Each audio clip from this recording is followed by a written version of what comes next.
a cantora da festa, a irmã Mara Souza. Que o Senhor continue lhe abençoando, bem como a sua família. Após o trabalho, os livros estão aqui. O segredo da obra missionária, o segredo da família, vai estar aqui na lateral. Por favor, meus irmãos, coloque-se de pé e abra comigo 2 textos da Bíblia Sagrada. O primeiro texto está no Evangelho segundo escreveu Mateus, capítulo de número 25 e o versículo de número 6. O tema que foi escolhido para este conclave espiritual, e Deus tem falado fortemente com a sua igreja. Aqueles que acharam, dê um sinal pentecostal. Diz a Bíblia: mas à meia-noite ouve-se um clamor, aí vem o esposo, sai-lhe ao encontro. Por favor, abra a sua Bíblia em Apocalipse, último livro da Bíblia, capítulo de número 22, versículo de número 7. Último livro da Bíblia e o último capítulo da Bíblia. Apocalipse, capítulo de número 22, versículo de número 7.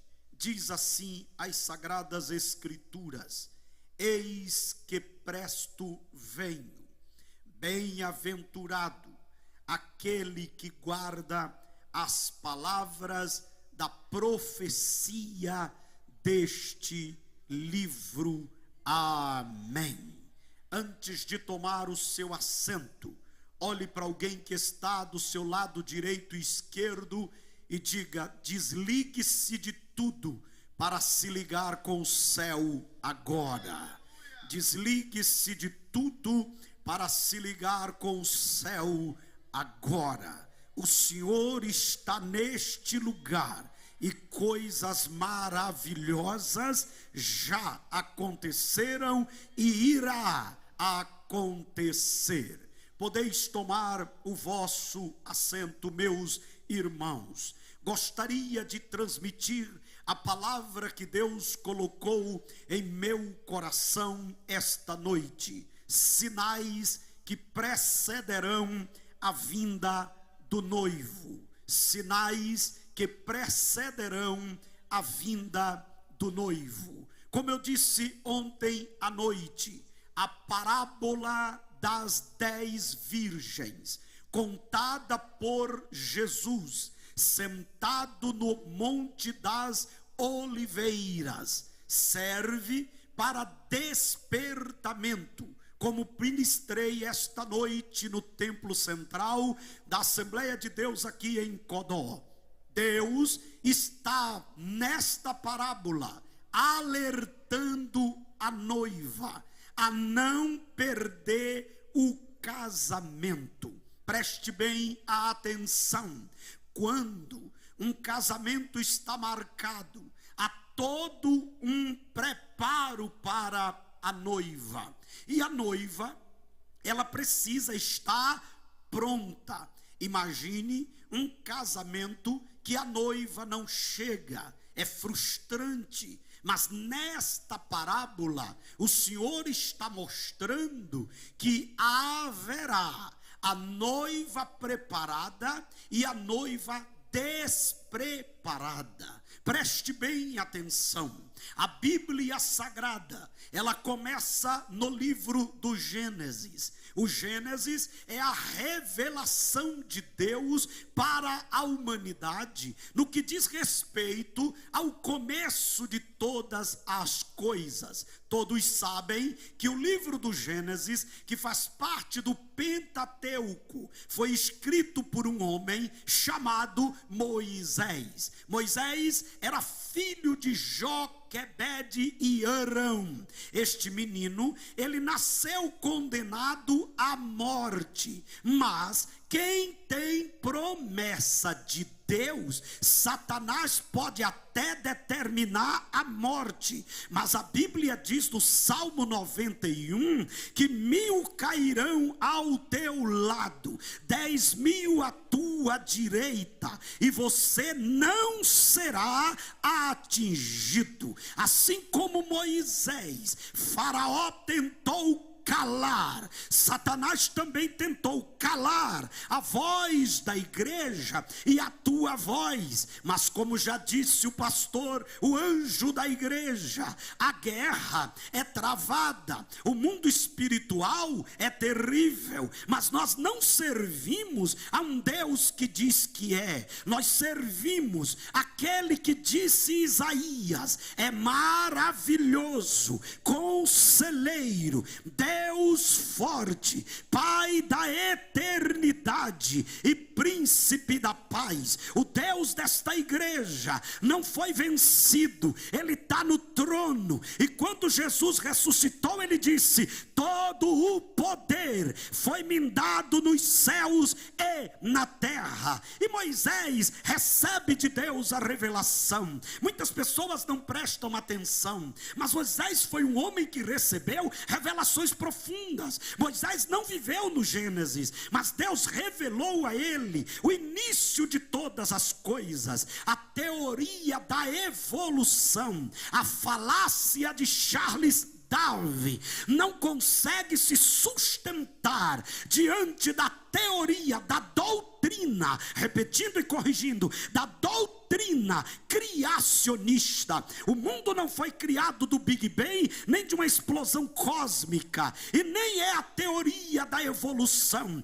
Cristo, o Pai e o Espírito Santo vieram e criaram todas as coisas. Diz a Bíblia, tudo foi feito por Ele.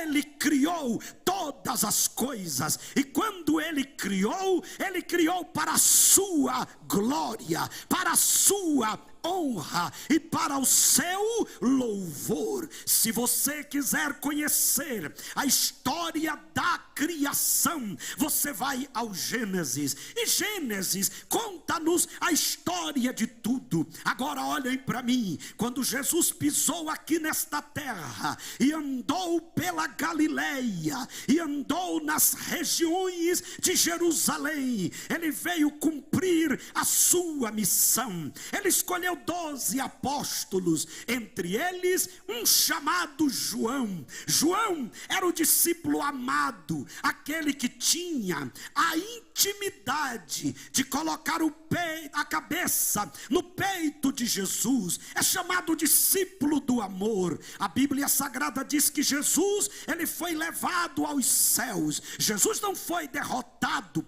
Jesus não foi morto, ele se entregou para morrer, mas ele não fez isso porque era um herói, não. Jesus fez isso porque se isso não tivesse acontecido, Codó, a Assembleia de Deus não estaria aqui hoje, glorificando, exaltando, louvando e magnificando o seu nome. O preço do pecado era muito alto para qualquer ser humano pagar, mas ele veio, pagou o preço, morreu em nosso lugar e ressuscitou o terceiro dia e está à direita de Deus intercedendo por nós. Quando ele disse aqui que o noivo seria avisado que viria e as noivas estariam divididas, 5 preparadas e 5 despreparadas, ele estava afirmando, como disse em João capítulo 14, não se turbe o vosso coração,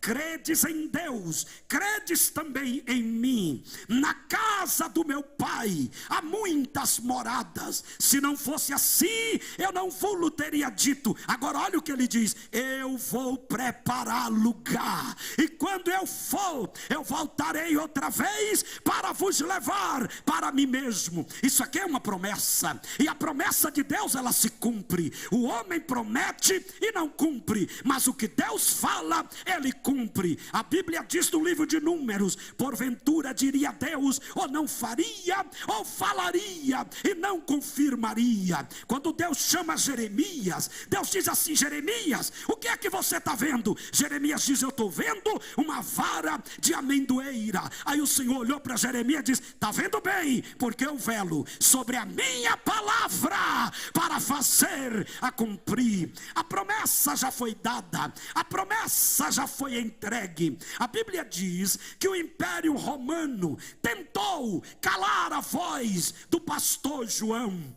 Naquela época existia uma prisão perpétua e uma prisão de segurança máxima chamada Pátimos. E Domiciano, o imperador de Roma, para calar a voz do profeta de Deus, levou ele para Pátimos. É o livro que foi em decorrência dessa prisão. Agora prepara o glória. Deus nunca perdeu o controle. Quando alguém pensa que está no controle, Deus já está na frente da história, conduzindo todas as coisas. Prepara para adorar.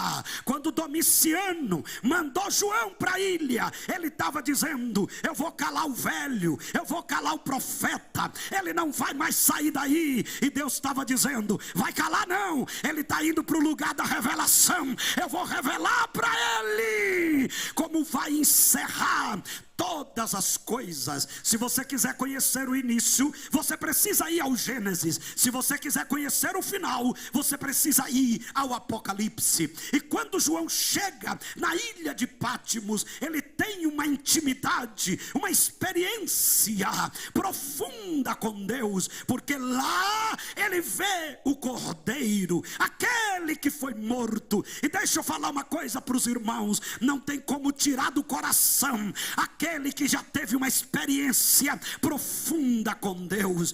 Quando não tinha ninguém para desatar os selos e abrir o livro, aparece o ancião dizendo: não chora não, João, eis aí o Cordeiro, ele foi morto, mas reviveu e está vivo. Jesus está vivo, Jesus está vivo e está nesta noite no parque de exposições de Codó para fazer maravilhas. Quantos acreditam aqui? Levante a sua mão bem alto e glorifique ao Senhor. Agora preste bem atenção. A Bíblia Sagrada diz que agora o próprio Jesus ressurreto, ele diz a João: João, eu estou voltando. João, eu estou vindo. João, eu estou voltando para buscar a minha igreja. Você sabe por quê? Ninguém para um crente que está ligado em Cristo, porque ele sabe que tudo nessa vida vai ficar. Nada aqui é eterno. Ninguém leva carro quando morre, ninguém leva apartamento quando morre. O homem é egoísta, quer tudo para ele, mas dá um piripaque, ele não leva nada. Mas porque o crente vive feliz, tendo tudo ou não tendo nada? Porque ele sabe que do outro lado da vida tem uma mansão preparada para ele. Eu já tive em muitos lugares neste mundo. Eu já tive na Europa, eu já estive na África e já estive na América, nos Estados Unidos. Eu nunca vi falar que tem uma cidade que a rua é de ouro, os muros de cristal. Eu nunca ouvi falar. Mas aqui em Codó tem crente que não tem, quem sabe, uma casa bonita para morar, um carro bonito para andar, mas se a trombeta tocar, vai pisar em rua de ouro. Quem pode adorar ao nome do Senhor? Pega na mão do seu irmão e diga: ele vem, se prepara. Ele vem, se prepara. Ele vem, se prepara. A graça de Deus estará aqui neste lugar esta noite. Ele vem, ele vem, ele vem, ele vem. Quem está esperando Jesus vir aqui? Quem está esperando? Quem está esperando? Olha para o seu irmão e diz: pode ser agora, pode ser agora. O toque da trombeta pode ser hoje, pode ser agora, pode ser quando terminar o culto. mas eu quero vos dizer quais são alguns sinais. Tem alguns sinais que precederão a vinda de Cristo. Eu já afirmei que ele vem, eu já afirmei que é uma promessa, eu já afirmei que a palavra dele não cai por terra, eu já afirmei que ele já revelou e já está nas escrituras como será o final dos tempos. Tem gente pensando que o mundo é para sempre como está. Não é verdade. Este mundo que conhecemos, ele vai ser destruído, agora não mais com água, como foi na época de Noé, agora é com fogo, mas aqueles que tiverem preparados serão arrebatados. E o que é o arrebatamento? É a vinda de Cristo. E como será o arrebatamento? Será de forma invisível. E quando será? Ninguém sabe. É por isso que a gente tem que estar preparado na igreja, em casa, na escola, na rua, trabalhando, porque Jesus pode voltar na hora que você estiver em casa, dormindo, na escola, na faculdade. É por isso que tem gente que vai ficar, porque ele não se prepara e não anda vigilante. Olhem para mim, este acontecimento será marcante, será extraordinário, será dia de alegria e será dia de tristeza. Quem está preparado vai subir, quem não está preparado vai ficar. Para quem subiu é festa, já diz o hino da Chile Cavalhais, e para quem ficou é lágrimas. Mas eu queria falar de alguns sinais que provam que esse casamento está perto de acontecer. O primeiro sinal é a apostasia. Levante a mão direita para o céu e diga comigo: o pior desviado não é o que sai da igreja, é o que se desvia da palavra, mesmo estando na igreja. Esse é o pior desviado, porque o desviado, quando sai da igreja, a igreja vai atrás dele, a igreja evangeliza ele, a igreja ora por ele. Agora olha para mim, irmãos, a Bíblia diz no livro de 2 Tessalonicenses, capítulo 2, versículo 3, que a vinda de Cristo não acontecerá sem que antes o filho do pecado seja manifestado e haja apostasia. O que é apostasia, pastor? É o desvio da fé, é o desvio da palavra. Nunca se houve uma época de um evangelho que foi diluído para agradar o mundo como essa geração. Tem gente que passou a querer agradar o mundo e diluiu o evangelho. Hoje você já vê pessoas que pregou santidade e hoje prega carnalidade, pregou separação do mundo e hoje prega que a igreja tem que estar junto com o mundo. Mas enquanto alguns já apostataram, a noiva está dizendo: eu estou aguardando o noivo e eu não posso me encontrar. Presta bem atenção, irmãos, e anote o que eu vou lhe dizer. O pior inimigo da igreja não é quem está fora dela. O pior inimigo da igreja é um falso profeta, é um falso mestre, é alguém que já desviou do propósito, já desviou da palavra.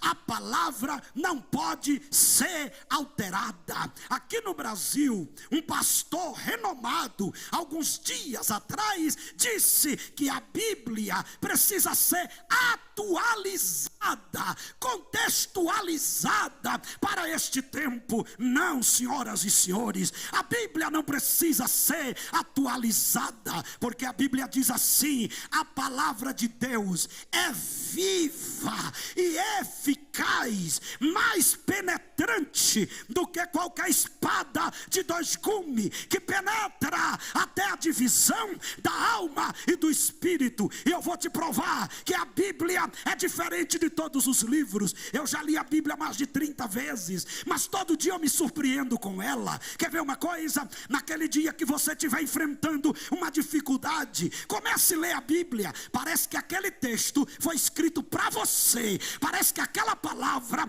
foi escrita para você. Os inimigos da Bíblia tentaram dizer que a Bíblia, ela ela é ultrapassada, mas a arqueologia prova a cada dia que tudo que está aqui é a verdade. A Bíblia não precisa ser atualizada, a Bíblia precisa ser lida, amada, vivida, enxergada e colocada em prática na vida do homem. Olha para o teu irmão e diga: cuidado com a apostasia, cuidado com os apóstatas, cuidado com aqueles que já perderam a visão do céu, está olhando para a terra. Tem gente que quer um evangelho para enriquecer. Eu quero um evangelho que me leve até ao céu, ao encontro do noivo. Quantos esta noite estão aqui e estão se preparando para este grande dia? Levanta a mão e dá o maior glória que você já deu aqui neste lugar. Apostasia. Aqueles que perderam o rumo, aqueles que tentam distorcer a palavra. Olhe para mim, o diabo trabalha com algumas estratégias. A primeira estratégia é tentar destruir, e ele já fez isso no Império Romano. Ele tentou, só que ele descobriu que não tem como destruir a igreja. Se matar um crente, nasce 10. Se matar 100, nasce 1000. E se matar 1000, nasce 10.000. Ninguém segura a igreja. E tem mais, a gente é mais crente na perseguição, a gente é crente mais ou menos na bênção, mas na perseguição a gente é crente de verdade. Então não adianta perseguir, que a igreja cresce e que a igreja avança. Qual é a outra estratégia do diabo? É tentar fazer a igreja perder a sua essência. E aqui vem o segundo sinal de que os sinais estão se cumprindo para a vinda do Senhor. Qual é ele, pastor? O indiferentismo espiritual. Eu vi aqui o pastor dizer: glorifique com força, glorifique com vibração, glorifique com alegria. Irmãos, nunca se ouve uma época de tanta gente fraca, de tanta gente fria como na nossa geração. Ontem, ao sair do trabalho, o irmão Darlan me levou a um lugar para fazer um lanche da noite, e eu passei em um lugar aqui em Codó e encontrei os meninos e meninas na pista, 11 horas da noite, dançando, cantando. E eu pensei comigo e disse a ele, eu disse: tem crente que não consegue passar das 9. Eles estão na pista, eles estão em pé, mas eles conseguem cantar, eles conseguem fazer zoada. E tem gente que mesmo sentado na presença de Deus não consegue abrir a boca para dar um glória a Deus, para dar um aleluia, para dar um amém. É crente, mas ficou frio. É crente, mas perdeu vida. Mas esta noite o Espírito de Deus está dizendo em Codó: eu quero uma igreja viva. Você já percebeu? A única coisa que incomoda esse mundo é a igreja. É a única coisa. Você chega no estádio de futebol, está todo mundo gritando, ninguém diz nada. Você chega agora num show que está tendo no Rio de Janeiro, é gente morrendo, é gente sendo assaltado, é gente morrendo de calor, e está todo mundo lá esperando. Ninguém acha normal. Mas tem gente que quando chega na igreja não precisa essa zoada, não precisa essa gritaria. Jesus não é surdo. É verdade, Jesus não é surdo, mas a gente é tão alegre que a gente não consegue ficar calado diante da presença dele. Eu fui num tratamento uma vez, e o médico perguntou para mim, ele descobriu que eu era pastor, e ele perguntou: o senhor é pastor? Eu disse: eu sou. O senhor é daquela igreja? Qual que é a igreja que o senhor é? Eu digo: eu sou da Assembleia de Deus. É aquela igreja zoadenta? Eu digo: exatamente, senhor, é exatamente ela. Ele perguntou para mim assim: pastor, não me leve a mal, mas vocês passam mal na hora do culto? Vocês ficam gritando? Tem uns que ficam: oi Jesus, oi Jesus. Pastor, eu tenho uma casa de junto à igreja, e quando começa a zoada, aí tem uns que dizem: manda mais, papai, manda. O que é isso, pastor? O senhor me desculpe, mas isso aí eu não concordo. Eu acho, olha o que o mundo quer dizer pra gente. O mundo quer dizer pra gente como a gente tem que esperar o noivo e como a gente tem que adorar. Vocês precisam assim ficar legal, tranquilo. Aí na hora eu perguntei pra ele: doutor, o senhor gosta de que música? Ele disse: eu gosto de rock. Eu digo: doutor, o senhor não tem vergonha não? Porque o senhor já viu algum roqueiro cantar sem gritar? Grita, doutor. E outra coisa, tem um show de rock pesado aí, que os vocalistas, tocador, às vezes dá overdose de droga no palco, doutor. Quebra a guitarra no palco de droga. Ele olhou e disse: pastor, eu não olhei nesse ângulo. Agora eu digo: eu vou explicar para o senhor aquela gritaria. Eu vou lhe explicar porque a gente grita. Ali tinha gente que a família não sabia mais o que fazer. Aí um dia encontrou Jesus e agora está transformado. Ali tinha gente, doutor, que andava preso e agora está liberto. Ali tinha gente, doutor, que o médico diz que não ia mais viver e já entrou na igreja, foi no ciclo de oração e agora está curado, doutor. Não é que ele é surdo, é que a gente é agradecido, é que a gente louva, é que a gente glorifica. Pega na mão de alguém e diga: estão querendo apagar o fogo da igreja, estão querendo deixar a igreja morna. Esse é o grande perigo, porque uma igreja morna, Satanás entra e ela não tem poder para expulsar. Uma igreja morna, o pecado entra e não tem Espírito Santo para revelar. Uma igreja morna, Jesus vomita ela da boca. Mas uma igreja viva, ela canta. Uma igreja viva, ela profetiza. Uma igreja viva, ela louva. Uma igreja viva, ela exalta. Eu quero saber se a igreja de Codó está viva. Se está viva, levante essa mão aí para adorar.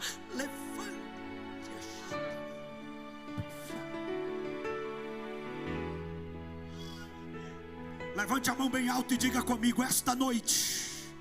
Não, mas é com fé, para tremer tudo. Esta noite eu vou dar lugar.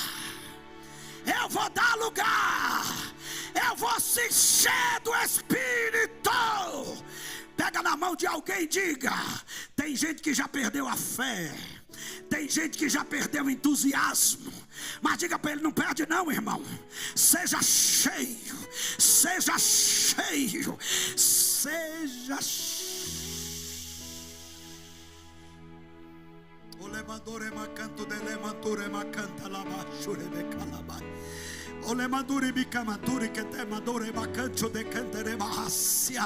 Olhe para mim, escute-me por favor. O segundo sinal da vinda do noivo é o indiferentismo espiritual. Dentro desse indiferentismo espiritual está a frieza espiritual. Dentro desse indiferentismo espiritual está o modernismo teológico. Dentro desse indiferentismo espiritual está o mundanismo e o materialismo. As pessoas estão vivendo como se fossem viver aqui na terra eternamente. As pessoas não estão preocupadas com a eternidade. Olhem para mim, um ser humano que vive 100 anos, ele viveu muito. E se ele viver 100 anos lúcido, ele viveu muito e muito bem. Agora olha para mim, depois que a morte chega, do outro lado tem uma outra vida. E a outra vida não é nem 10, nem 20, nem 30 e nem 50 anos. É eterna. Você já pensou nisso? Você já pensou aonde você vai passar a eternidade? É esta preocupação de quem tem o conhecimento das Escrituras. E outra coisa, ninguém sabe a hora que a morte bate na sua porta. É como disse o pastor, há uma senha, né? Tem um pastor que prega, ele diz que tem uma senha, e você não sabe quando sua senha vai ser chamada. Você tem que estar preparado. A Bíblia conta uma parábola do Lázaro e do rico. O rico morava numa casa muito boa e Lázaro era um mendigo. Os dois morreram e encararam a eternidade. Só que o rico não se preparou, não recebeu salvação, não recebeu perdão, morreu e foi para o Hades. O que é Hades? É uma palavra que refere-se ao inferno. O inferno tem 4 palavras na Bíblia: Hades, Geena, Tartaru. Essas palavras e querem se referir a um lugar de tormento. Agora olha para cá, o mendigo, o que não tinha nada, tinha salvação, morreu e foi para o seio de Abraão. O rico olhava para ele e dizia: Ô pai Abraão, peça para Lázaro, que é me conhecido, ele me conhece, ele andava lá na minha porta. Pede para ele molhar a ponta do dedo, para colocar na minha língua. Aqui é muito quente, aqui é terrível. Aí o pai Abraão diz: quem vai para lá, não vem para cá. Quem vai para cá, não pode passar para lá. Tem que cuidar da vida lá em cima, porque quando encara a eternidade, não consegue mudar depois. Aí ele disse assim: então faz eu ter uma oportunidade de ir lá em cima, avisar os meus irmãos, para mudar o caminho deles, para não vir para o mesmo lugar que eu estou. Aí o pai Abraão diz: lá já tem os profetas, que ele ouça os profetas. Pergunta para essa pessoa que está do seu lado: aonde você vai passar a eternidade? O segundo sinal da vinda do noivo, que precede a vinda do noivo, é a frieza. Porque na frieza as pessoas não prestam atenção naquilo que é importante nas escrituras. A Bíblia chega a dizer: por se multiplicar a iniquidade, o amor de quase todos esfriará. Hoje nós estamos vivendo a época do egoísmo. Cada qual quer para si. As pessoas estão vivendo pensando em si. Mas quem é salvo está pensando no céu, e está pensando no próximo, e está pensando no reino.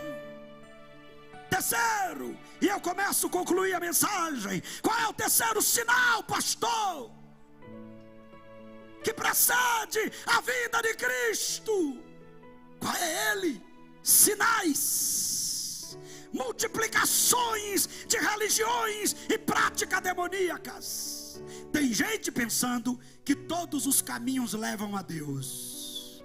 Tem gente pensando que toda igreja que se abre no mundo está pregando o verdadeiro evangelho. E tem gente que, por não ter conhecimento, diz: não, mas lá tem pastor, mas lá tem apóstolo, mas lá prega a Bíblia. Mas se não tiver responsabilidade, você vai perceber. É igual alguém que se matricula em uma faculdade, estuda a vida inteira, e quando termina de pegar o diploma, o MEC diz: não é reconhecido, senhor. Esse curso não é reconhecido. Perdeu dinheiro, perdeu tempo e perdeu tudo. Tem gente que quando chegar na eternidade vai descobrir que foi enganado.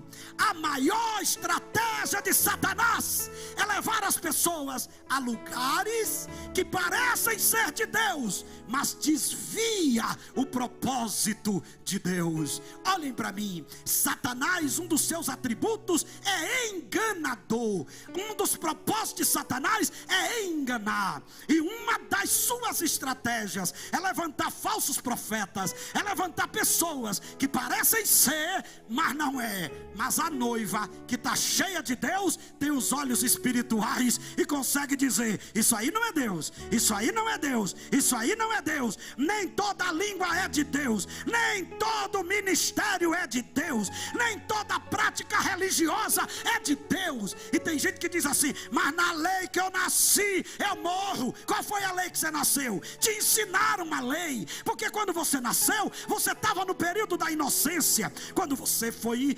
introduzido em alguma prática religiosa, a pergunta é: você já leu a Bíblia? Você já confrontou aquilo que te ensinam lá na tua religião sobre a palavra de Deus? Não, pastor, nunca fiz. Então está na hora de você ver, porque talvez você esteja sendo enganado e perderá a sua salvação. Qual é o quarto sinal, pastor, que precede a vinda do noivo? Levanta a mão lá no terceiro andar, só quem está cheio de Deus, e diga: guerras e sinais. Eita, como está fraco. Eu não sei se vocês estão distante de mim, se eu já estou ficando meio assim velho, meio surdo. Eu só sei que ficou muito fraco. Levante a mão e diga bem forte: guerras e sinais.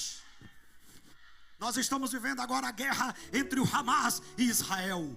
Quem não entende as escrituras é mais uma guerra. Ainda tem gente que não tem sabedoria, ainda fica do lado errado. Porque uma das estratégias que Satanás quer é atacar toda todas as pessoas que está do lado de Deus. E Israel é uma nação escolhida. Apesar de eles ter rejeitado o Messias, há uma promessa sobre Israel. Agora olha para mim, quando eu vi esse movimento, o meu sinal espiritual foi aguçado. O calendário escatológico está se ajustando. Jesus está voltando, o noivo está voltando, porque a Bíblia diz no Evangelho de Mateus, capítulo de número 24, que quando o noivo tivesse para se aproximar, haveria guerras, reino contra reinos, nações contra nações. Ou seja, a guerra, a peste, a fome em vários lugares é sinal da vinda do Filho do Homem. A ONU não resolve o problema da fome,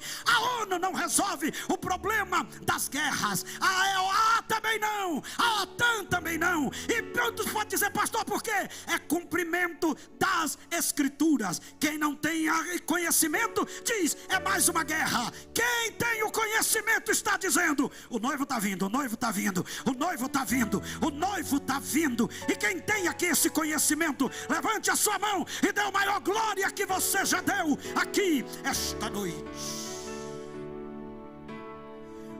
Último sinal que eu quero compartilhar com vocês esta noite é o derramamento do Espírito Santo sem precedente sobre a humanidade. O profeta Joel, quando ele profetizou, no capítulo de número 2, versículo 28, ele diz assim: e há de ser que nos últimos dias, diz Deus, derramarei do meu Espírito sobre toda a carne. Olha que coisa linda, olha que paradoxo. Enquanto uma parte está completamente fora, enquanto muitos estão mornos, o Espírito Santo está sendo derramado em muitas vidas e em muitos lugares. Você que estuda missões, você que estuda sobre o que está acontecendo no mundo, nunca houve um movimento do Espírito tão grande como nesta geração. Eu vi agora um missionário que ele foi em um lugar, e nesse lugar um missionário nunca tinha chegado antes, e ele disse que quando chegou, os irmãos já estavam tudo batizados com o Espírito Santo, e eles disseram, mas se eu sou o primeiro missionário, como é que vocês foram batizados? Eles disseram, olha pastor, missionário, aqui chegou um pendrive, e esse pendrive é o pendrive das Escrituras, e a gente entrava na caverna e começava a ouvir as Escrituras, e a gente começou a ouvir Mateus, a gente começou a ouvir Marcos, a gente começou a ouvir Lucas, olha como o Espírito está se movendo, a gente começou a ouvir João, pastor, mas quando começou Atos dos Apóstolos, capítulo 1, a gente já começou a sentir algo diferente, e quando chegou em Atos, capítulo 2, a caverna ficou cheia da glória, e nós fomos cheios do Espírito Santo. Pega na mão de alguém e diga, o Espírito Santo está trabalhando na Europa. O Espírito Santo, eu visitei agora um trabalho de um brasileiro em Portugal, já tem mais de 10 igrejas dentro de Portugal, cheia do Espírito Santo. Eu fui pregar lá, e os irmãos dão mais glória do que os daqui do Brasil, e Deus disse para mim, o meu Espírito está sendo derramado, o meu Espírito está sendo derramado. Eu estive pregando na Alemanha, e muitos irmãos cheios do Espírito Santo. Eu lembro que eu estava pregando, e quando eu estava ministrando, um médico estava me interpretando para aquele idioma, e de repente o poder de Deus pegou ele, e ele foi cheio, e os irmãos diziam, interpreta que a gente quer ouvir o que você sentiu, e ele não conseguia. Era Deus dizendo, o meu Espírito está sendo derramado, o meu Espírito está sendo derramado, o meu Espírito. Aonde você chega, o Espírito de Deus está sendo derramado. Na classe alta, na classe baixa, entre artistas. Tem crente que não entende, irmãos. Antigamente só tinha jogador de futebol, quando fazia o gol, fazia o sinal da cruz. Agora não, agora tem uns que quando faz o gol, glorifica a Deus. Aí tem gente que diz, mas eu não concordo. O problema é seu, eu só sei que o Espírito de Deus está sendo derramado em todo lugar, e aonde tiver alguém, está sendo glorificado o nome do Senhor. Para você ter uma ideia, um dos maiores cientistas do mundo, chamado Francis Collins, o homem que desenvolveu o projeto Genoma Humano, o homem que fez o discurso